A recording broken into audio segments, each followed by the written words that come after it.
Hey guys, so I know I made a video already today, but I wanted to make another one because I don't know if it's I don't know if you can call it an exchange, but it's something I saw on Facebook. Surprise, surprise! Something I saw on Facebook made me want to make a video.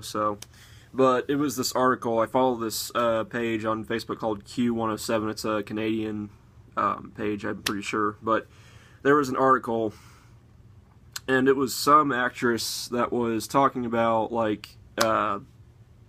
how there's not enough lead female films, or how there hasn't been enough lead films where females are the lead and everything, and stuff like that. I mean, I instantly thought bullshit, because I pretty much commented. So I went off to excuse me. I went off to list a bunch of movies, or a handful of movies at least, that had female leads, strong female leads that were three-dimensional characters and everything.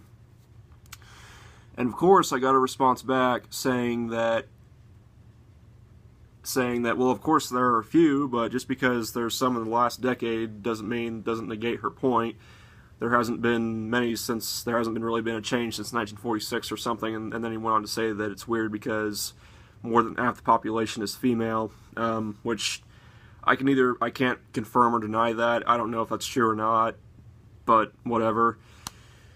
And I pretty much responded back with, well, why is it that, especially in this day and age right now, there are people out there who always have to focus on whether the lead is female, or a person of color, or someone who's gay or something. Like, why can't we just focus on whether the movie is actually quality or not? Why can't we just focus on whether the movie is good or not? Okay, like, I don't understand it. Like, if the movie is good, like, to me, if a movie is good to me, then I could care less if the lead is a woman, or black, or gay, or transgender, or whatever. If the lead character is a female, or if the lead character is, black or gay or transgendered, and it's a good movie, then I'll enjoy it. I don't care. But I don't understand why I have to focus on that. If anything, I find it's kind of offensive how, like, they seem to just want to have someone who's gay in there just for the sake of having someone who's gay in there. So, I cringe to think of what would happen if someone who is constantly complaining about that type of shit, pretty much SJWs are complaining about it. I'd cringe to think what would happen if they tried to make a movie and they put a gay person in there, a gay character in there. They'd probably just be the token gay character, and that would be their entire character arc, that they're gay. And to me, I think that's kind of offensive, because I would think that if a character was going to be in a movie or a TV series and that they're gay, I would think that wouldn't be that wouldn't be what makes them as a character, And then as far as, like, films, like, not a lot of films not having female roles, well, the movies I listed were Wonder Woman from this year, the Hunger Games series, the Divergent series, Dolores Claiborne, the Kill Bill series, and that's only naming a few. And I'll go ahead and name off some more. The entire Harry Potter series. Yes, Harry Potter was pretty much the main character of the story, but Hermione Granger was basically another one of the lead characters alongside Harry Potter, and she's smart, she's intelligent, she's strong, she's a three-dimensional character. All 8 films, she was a leading character. The girl with the dragon tattoo, the Swedish version and the American version, Elizabeth Sounder, one of the main characters in that movie. Strong, pretty strong. And not even like strong, like just as long as the character is like three-dimensional and interesting and fleshed out, Same case with Girl with the Dragon Tattoo. Misery.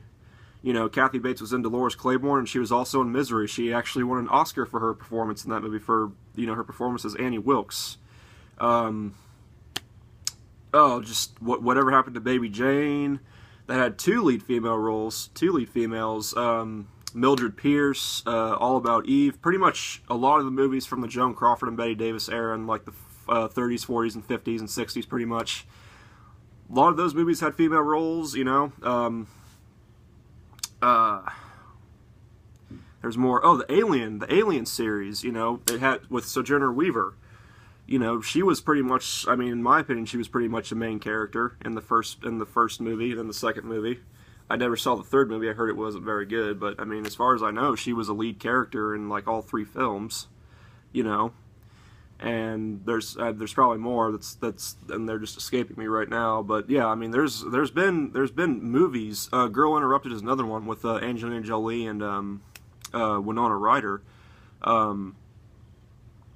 Elektra is another one. Elektra with Jennifer Garner. Even though I guess people didn't really like that movie a whole lot, it was still, you know, a film that was in theaters that had a lead female role. And most of the movies that I mentioned generally did pretty well.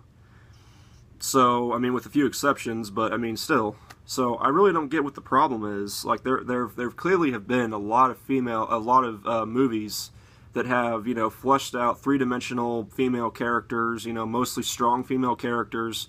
So, I don't really get what the problem is. I mean, I know with Wonder Woman this year, I don't know what, like, with the Wonder Woman thing, I don't know how much more you could ask for. Yeah, strong female character, you know, I really enjoyed the film. It was a box office hit, got really good reviews. But yet, people still aren't satisfied. Like, they're upset because she doesn't have armpit hair or something. Like, it's ridiculous. And then, like, you know, with the Spider-Man Homecoming, another movie that I saw this summer that was really good. It had in my opinion, it had a pretty diverse cast. But the thing is that the people it was a diverse cast, but the thing is that those people, you know, the color of their skin didn't, you know, it wasn't who they were as a character. They were, two, three-dimensional characters that were fleshed out, and they were very much their own thing. You know, they were just characters. They're people. Being colored or being female or being, you know, a different sexual orientation, it doesn't define them as a character. They're good characters. You know, so I don't really understand. But getting back to the original point, like, I don't, you know, you really can't say that there hasn't been a lot of films with female leads, or at least where, you know, females are one of the lead characters. You really can't say that. You know, X-Men is another example. You know, you had Storm, Jean Grey, Mystique with Jennifer Lawrence. So I really don't understand this. Like, is it because, I mean, it probably is this reason, but is it because not more than half the movies, how am I trying to word this? Like, is it because 80% of the movies don't have females who have leading roles? Is that why? Like, are people just never satisfied when it comes to this? Like, just because a majority of the movies don't have a female leading role, that means that women aren't the lead role in movies enough. You know, and that's, I mean, and the movies that I listed, you know, those are only, I mean, I'm sure there's more that I'm forgetting that I'm not mentioning, but yeah, the Resident Evil series with Alice, you know, she was a kick-ass character. Granted, the films didn't do real well, but still, I enjoy them, you know. So yeah, I don't really get it. I mean, it just seems like people are searching for things to complain about, and then there's just this. But I mean, you know, there's plenty of examples with films that have a strong female character that is three-dimensional and fleshed out, and just good characters in general. So yeah, I don't really understand it. I mean, I don't know, like, just this forced, you know, the forced. I won't get into that, but anyways, I guess that's it for this rant. But I mean, let me know what you guys think, and yeah, so that's it for this one, and I'll talk to you guys later. Peace, and have a good night.